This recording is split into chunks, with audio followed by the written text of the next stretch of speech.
मग काय प्लॅनिंग होता बर्थडेचा? बर्थडे कोणाचा? अरे लैलाचा बर्थडे. अरे हा बर्थडे तर आहे खरं, पण हा सीन झालाय, त्याच्यात पैसे पण नाहीत माहिती का माझ्याकडे.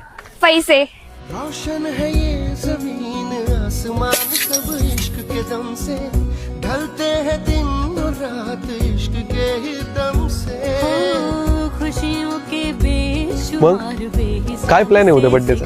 नाही, असं काहीच प्लॅन नाही. आणि तसंही माझा ह्याच्या आधी बर्थडे कोणी सेलिब्रेट नाही केला. तू है मेरा खुदा अब न होना जुदा. तुमच्याकडे एवढे पैसे आले कुठनं? केला जुगाड, ढापले बापाचे.